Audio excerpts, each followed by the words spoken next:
చదువు మాత్రలు చందమామ కథ. పూర్వకాలంలో ఒక గ్రామంలో ఒక పంతులుండేవాడు. ఆయన చిన్నతనంలో నేర్చుకున్నది కొద్దిపాటి చదువు మాత్రమే. తాను పెద్ద చదువులు చదివిన వాడిని చెప్పటానికి ఆయన దగ్గర చాలా గ్రంథాలుండేవి. అందులో ఏమున్నది పంతులకే సరిగా తెలియదు. కొన్నిటిని మాత్రం పంతులు పిల్లలకు చెప్పేవాడు. పంతులకి అర్థం కాని ఆ పుస్తకాలు పిల్లలకు అసలు అర్థమయ్యేవి కావు. అయినా ప్రపంచానికి ఆయన గొప్ప గురువే అనే భ్రమ ఉండేది. అలా భ్రమ కలిగేటట్లు మాటలు చెప్పటం పంతులకు తెలుసును.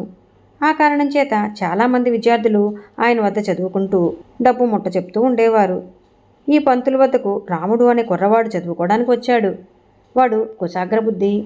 రోకంటి పాటగా తాను చిన్నతనంలో చదువుకున్నదంతా పిల్లల చేత ఏకరు పెట్టించడం తప్ప గురువుకు ఏమీ రాదని తెలుసుకునేటందుకు రాముడికి ఎంతో కాలం పట్టలేదు. తాను పిల్లల చేత వల్లె వేయించే పుస్తకాల్లో కూడా ఏమున్నదో పంతులు ఎరుగడు.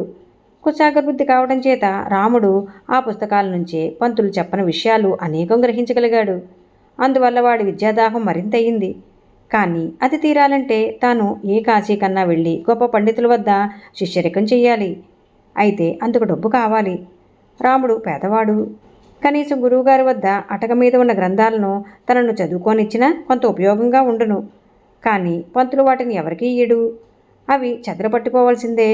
అప్పటికి రాముడు పంతులకు తెలియకుండా కొన్ని రహస్యంగా చదివాడు. అందువల్ల కూడా వాడి విద్యాదాహం మరింతయింది. తన సమస్య ఎలా పరిష్కారం అవుతుందా అని రాముడు మదనపడుతూ ఉంటే పంతులు మరొక సమస్యతో మదనపడసాగాడు. తాను చెప్పిన దానికన్నా రాముడు ఎక్కువ గ్రహిస్తున్నాడని ఆయనకు క్రమంగా తెలియవచ్చింది.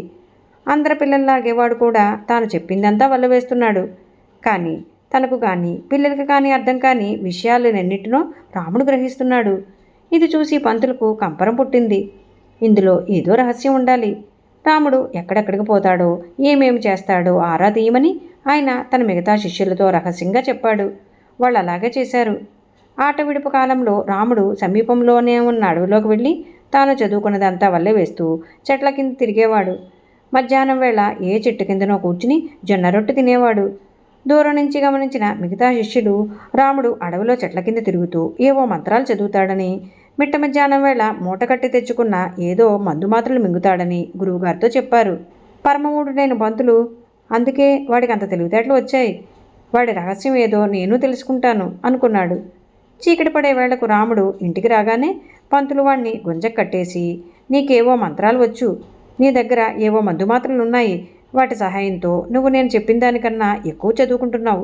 ఈ మంత్రాల రహస్యము మందు మాత్రలు నాకు ఇచ్చావంటే నేను ఇంకా బాగా చదువు చెప్పి లోకోపకారం చేయగలుగుతాను అన్నాడు. రాముడు బెత్తరపోయి తనకు మంత్రాలేవీ రావని, తన వద్ద మందు మాత్రలు ఏవీ లేవని నిజం చెప్పాడు. కానీ పంతులు పట్టరాని ఆగ్రహంతో, నాతో అబద్ధమాడతావా?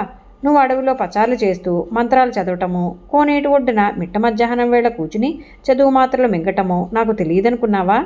ఆ రహస్యాలు నాకు చెప్పకపోయావో నిన్ను నరికి నక్కలకు వేసేస్తాను అని అరిచాడు. పంతులు తాను అనుకున్న దానికన్నా పెద్ద సుంట అని రాముడికి తెలిసిపోయింది. పంతులను మోసగించి తన విద్యాదాహం తీర్చుకునేటందుకు వాడికి మంచి ఉపాయం తట్టింది. వాడు పంతులతో, అయ్యా, మీరు నా రహస్యం చాలా తెలివిగా కనిపెట్టారు. ఇక దాచి లాభం లేదు.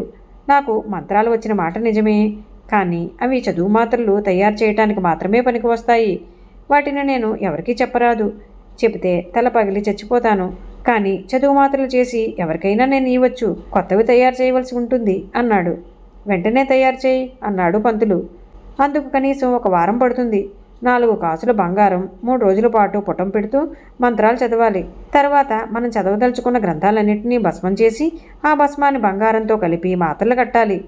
ఆ మాత్రలు మింగితే ఆ పుస్తకాల్లో ఉన్నదంతా మన మెదడుకు పట్టిపోతుంది అన్నాడు రాముడు. దానికేం భాగ్యం, 4 కాసుల బంగారం నేనిస్తాను.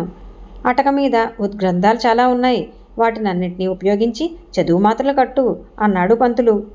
రాముడు పుస్తకాలన్నీ తీసుకుని బంగారం 2ని దోపుకుని అడవిలోకి వెళ్ళాడు. గురువుగారు మిగతా శిష్యులు వాడి వెంట వెళ్ళారు. వాళ్ళ సహాయంతో రాముడు బంగారాన్ని వాళ్ళు చూస్తూ ఉండగానే కోతిలో పెట్టి పుటం చేయటానికి ఆరంభించాడు. వాడు బంగారం పుటమైన దాకా అక్కడి నుంచి కదలకూడదని, నిద్రాహారాలు మాని నిప్పు ఆరిపోకుండా చూస్తూ మంత్రాలు చదవాలని అన్నాడు. అందుచేత చీకటి పడే వేళ అందరూ వెళ్ళిపోయారు. వాళ్ళు వెళ్ళగానే రాముడు నిప్పు ఆర్పి బంగారు కాసులు పైకి తీసి 2ని పెట్టుకుని పుస్తకాల కట్ట నెత్తిమీద పెట్టుకుని కాశీ మార్గం పట్టి వెళ్ళిపోయాడు. ఈ కథ మీకు నచ్చినట్లయితే లైక్ చేయండి, షేర్ చేయండి. మరిన్ని మంచి కథల కోసం మా సంపత్ ఛానల్ని సబ్స్క్రైబ్ చేసుకోండి.